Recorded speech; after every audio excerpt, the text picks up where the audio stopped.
La casa habitada, capítulo 4.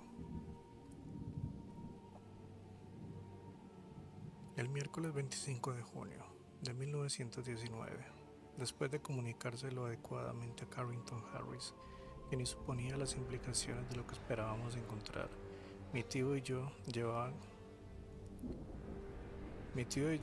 llevamos a la casa habitada 2 sillas y una cuna plegable,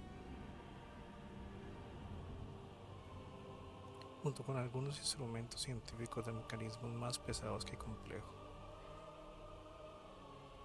Pusimos todo en el sótano durante el día y tapamos las ventanas con papel, con la intención de volver por la noche para nuestra primera guardia. Habíamos cerrado con llave la puerta del sótano que llevaba al piso abajo, y dado que teníamos llave para la puerta que daba para la calle,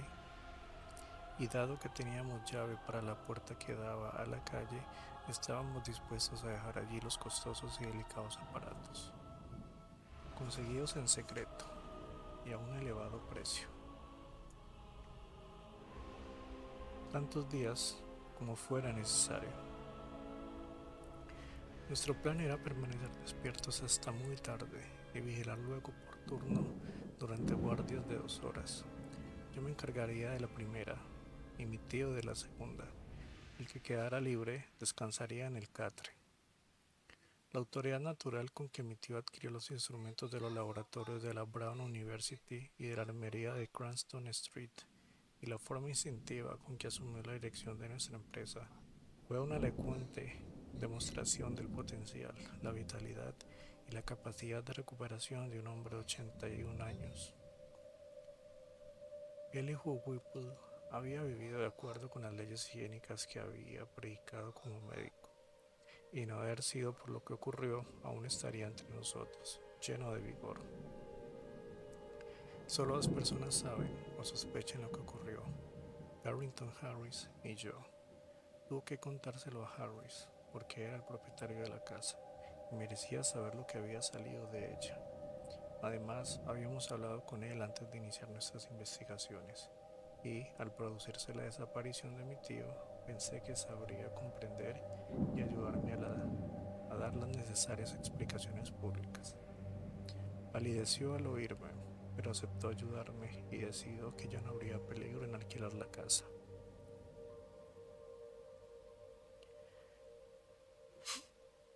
Decir que no estábamos nerviosos en esa noche lluviosa de observación sería una exageración tanto burda como ridícula.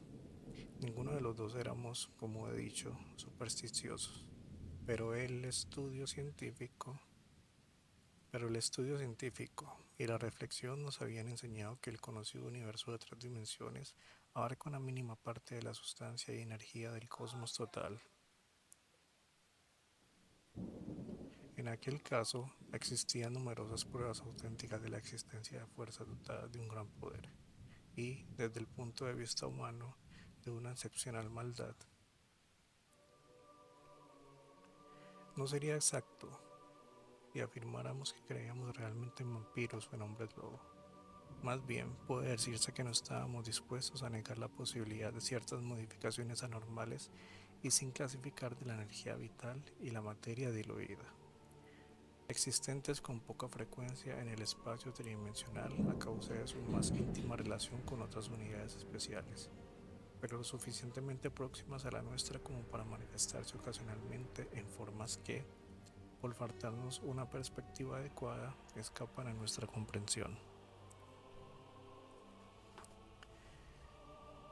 En resumen, que a mi tío y a mí nos pareció que aquella serie incontrovertible de hechos apuntaba a cierta influencia persistente en la casa habitada, que se podía rastrear hasta uno u otro de los colonos franceses de hacía 2 siglos, y que, actuando según insólitas y desconocidas leyes del movimiento atómico y electrónico, La historia de la familia Rowlett parecía demostrar que sus miembros habían poseído una normal afinidad con círculos de entidades exteriores, de esferas oscuras, que solo inspiran repulsión y terror a las personas normales.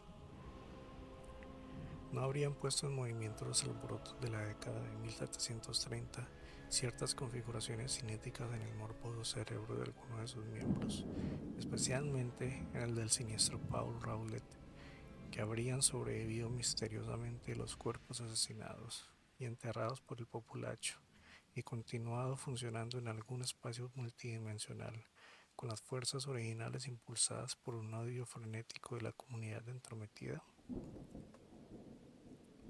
Seguramente, tal cosa no era una imposibilidad física o bioquímica, a la luz de una ciencia más reciente que incluye las teorías de la relatividad y la acción intraatómica.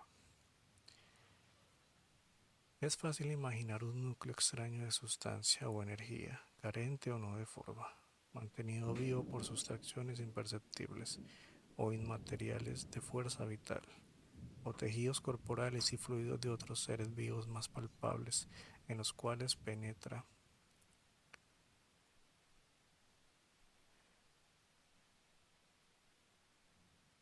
y con cuyos tejidos llega incluso a confundirse.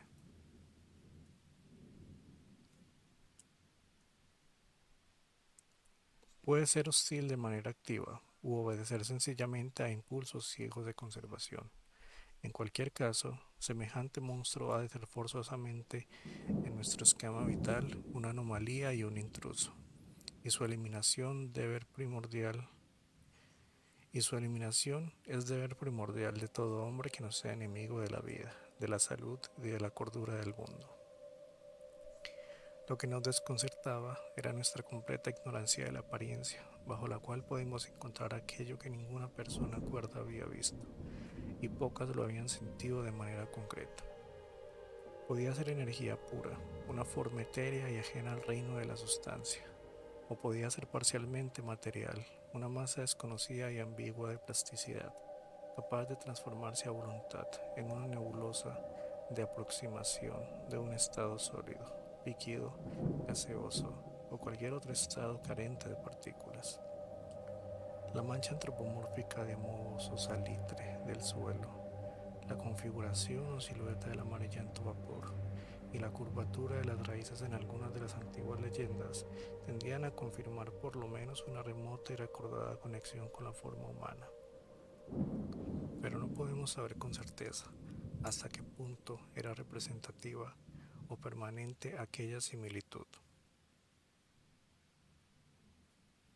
Habíamos ideado dos armas para combatirlo: un tubo de croques, grande y especialmente equipado, operado por poderosas baterías de almacenamiento y provisto de pantallas y reflectores peculiares por el caso de que se demostrara que era intangible y atacable solo por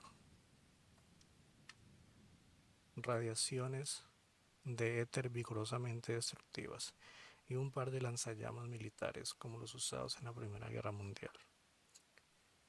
En caso de que resultara en parte material y susceptible de destrucción mecánica, ya que, al igual que los supersticiosos rústicos del Exeter, estábamos preparados para quemar el corazón de la cosa. Es que ese corazón existía para ser quemado. Todo este equipo de agresión quedó instalado en el sótano, en lugares cuidadosamente dispuestos, con respecto al catre y a las sillas, y a la zona delante de la cocina donde todo el moho había tomado extrañas formas.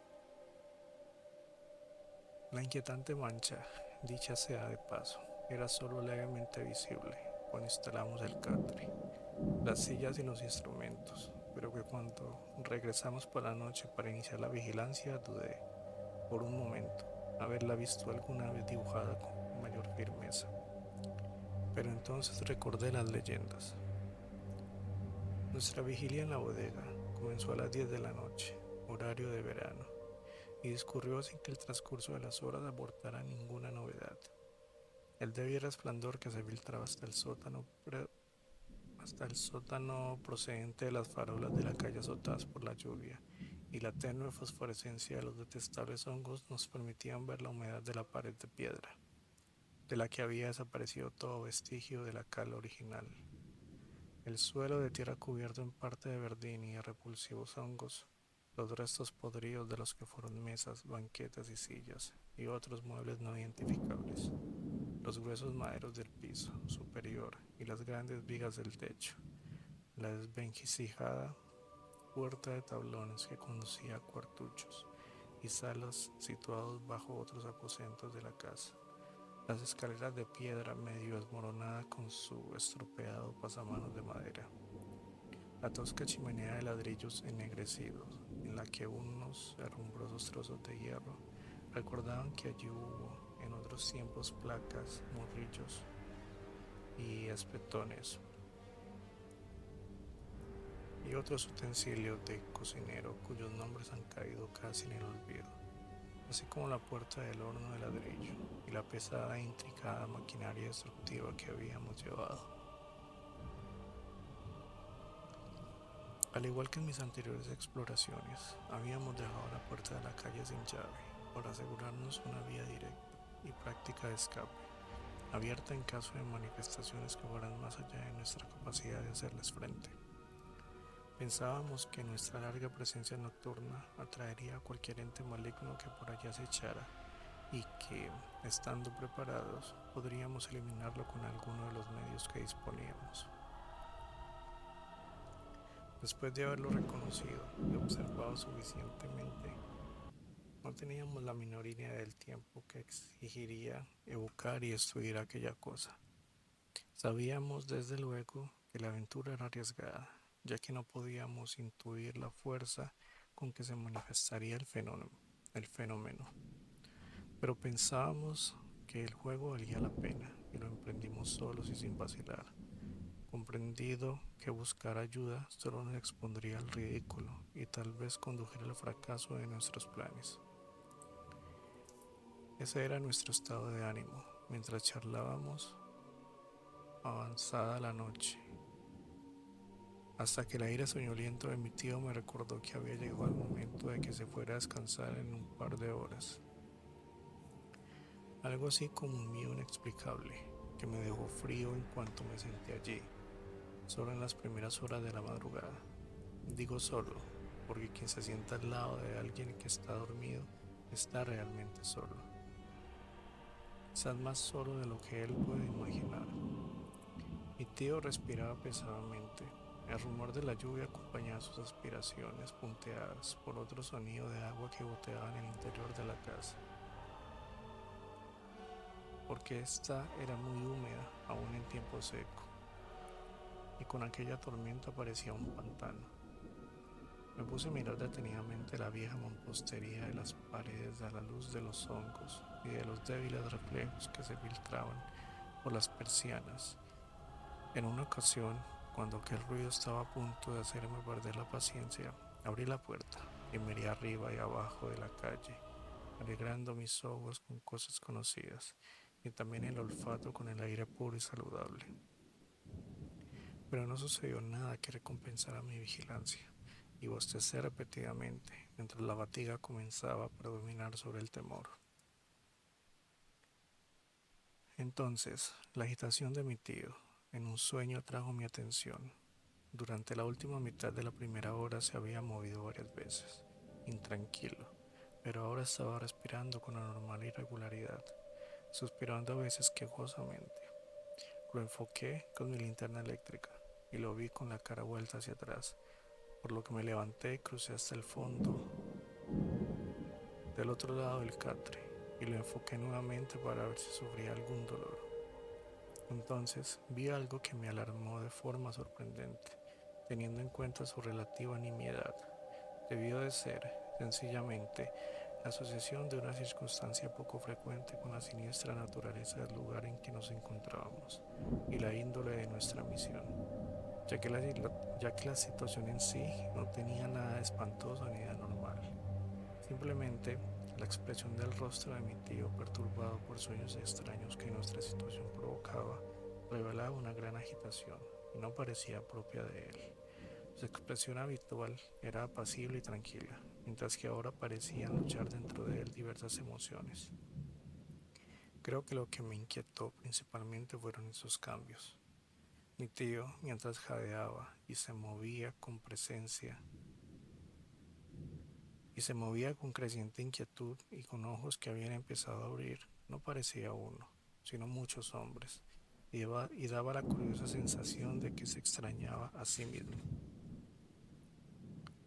De pronto empezó a murmurar, y no me gustó el aspecto de su boca ni de sus dientes mientras hablaba. Las palabras fueron al principio indistinguibles, y después, con un sobresalto, reconocí algo de lo que decía que me llenó de un miedo helado hasta que recordé la amplitud de la educación de mi tío y las interminables traducciones que había hecho de artículos antropológicos y anticuarios en la Review de Dux Mondes. El venerable Elijo Whipple mascullaba algo en francés, y las pocas frases que podía distinguir parecían estar conectadas con los mitos más oscuros que había adoptado para la famosa revista de París. Súbitamente, la frente se le cubrió de sudor, y pegó un repentino salto hacia atrás, medio despierto. El galimatías en francés se convirtió en un grito de inglés con voz ronca y excitada. Mi aliento, mi aliento. Después, ya despierto del todo y con abatida expresión facial, mi tío tomó mi mano y comenzó a relatarme un sueño cuyo núcleo de importancia solo podía suponer con una especie de temor. Dijo que había pasado flotando desde una serie corriente de escenas soñadas a otra cuya rareza no podía relacionar con nada que hubiera leído.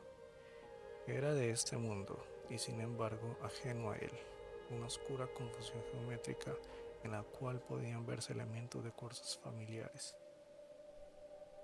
en las más anormales e inquietantes combinaciones. Se advertía una sugerencia de imágenes extrañamente desordenadas, superpuestas unas a otras, una perspectiva en la que lo esencial del tiempo y también del espacio parecía disuelto y mezclado de la manera más ilógica. En esta caleidoscópica vorágine de imágenes fantasmales había instantáneas ocasionales, si puede emplearse esta palabra, de singular claridad, pero de inexplicable heterogeneidad. En un momento, mi tío se vio a sí mismo, yaciendo en el fondo de un pozo excavado de cualquier manera a cielo descubierto, con una multitud de rostros airados enmarcados en mechones de pelo, enrevesados y tricornios, que le miraban desde arriba con el ceño fruncido.